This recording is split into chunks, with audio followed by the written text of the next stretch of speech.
আসসালামু আলাইকুম রহমতুল্লাহি ওবরাকাতুহু। আমরা মানুষকে বিভিন্ন সময় ওয়াজে গজল গেয়ে তাদেরকে শোনাই। কোনো একদিন এ দেশের আকাশে কালিমার পতাকা দুলবে, সেদিন সবাই খোদাই বিধান পেয়ে দুঃখ বেদনা ভুলবে। আমরা ওয়াজ করে তাদেরকে এই গান শোনাই যে আমরা স্বপ্ন দেখি আমাদের আকাশের ছাদে, বিল্ডিংয়ের ছাদের উপরে কালিমার পতাকা দুলবে, উড়বে। এই হচ্ছে আমাদের মসজিদ। মসজিদে আজান শুনলে মানুষ নামাজ পড়তে আসার লোক পাওয়া যায় না, অথচ রাত 4টার সময় যখন খেলা হয় তখন হাজার হাজার মানুষ, নারী পুরুষ মিলে খেলা দেখে।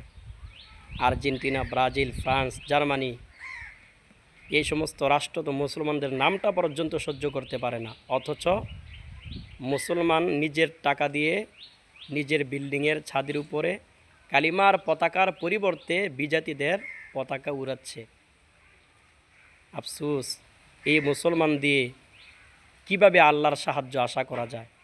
এই জন্যই তো সারা পৃথিবীতে মুসলমানরা মার খাচ্ছে, আল্লাহর সাহায্য আসে না। কেন আসবে?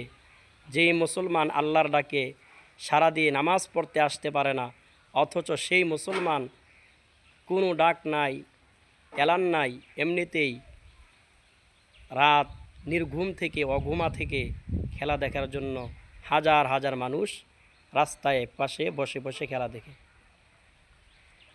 এই পতাকা যে টানাইছে, আমি তাকে জিজ্ঞাসিলাম এটা কিভাবে টানানো হয়েছে। তখন বলছে একজনকে 100 টাকা দিয়েছিলাম, সে উঠে এটা লাগাই দিয়েছে। চিন্তা করেন, এটা তো একটা টাওয়ার, যে কোনো সময় কারেন্টে শর্ট করতে পারত, তাহলেই তো তার জীবনটা এখানে শেষ হয়ে যেত। 100 টাকার বিনিময়ে সে এখানে উঠা পতাকা টানাই দিয়েছে। আমরা দেখতেছি বিভিন্ন জায়গায় পতাকা টানাইতে গিয়ে মানুষ বিদ্যুৎ শর্ট খেয়ে মারা যাচ্ছে, গাছ থেকে পড়ে মারা যাচ্ছে, এবং বহু মানুষ হাত পা পঙ্গু হয়ে গিয়েছে এই কারেন্টের শর্ট খেয়ে পতাকা টানাইতে গিয়ে। কিছু করার নাই। পাশের মসজিদ আমার, এখানে আমরা আজান দিলে ঠিকমতো মুসল্লি পাই না, অথচ খেলা হইলে রাত 4টার সময় গিয়ে মানুষ খেলা দেখার জন্য উপস্থিত হয়ে থাকে। আল্লাহুস সামাদ, আল্লাহ তাআলা সবাইকে আমাদের এই বিষয়গুলো বুঝার তৌফিক দান করুক।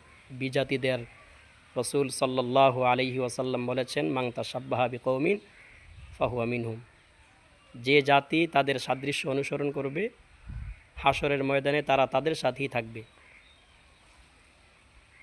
আল্লাহ তাআলা মুসলিম জাতিকে তাদের পূর্বের ইতিহাস, রাসূল সাল্লাল্লাহু আলাইহি ওয়াসাল্লাম এবং সাহাবায়ে কেরামের সোনালী যুগের ইতিহাস পড়ে এবং সেই অনুযায়ী যেন নিজেদের জীবন পরিচালনা করতে পারে, এবং কালিমার পতাকা উড়ানোর জন্য যেন সারা পৃথিবীর মুসলিম যুবকরা ঐক্যবদ্ধ হয়ে বাতিলের বিরুদ্ধে, কাফেরদের বিরুদ্ধে জিহাদের জন্য প্রস্তুতি গ্রহণ করতে পারে। আল্লাহ তাআলা যেন সেই শক্তি, সাহস, হিম্মত দান করেন। আমিন। আসসালামু আলাইকুম ওয়া রাহমাতুল্লাহি ওয়া বারাকাতুহু।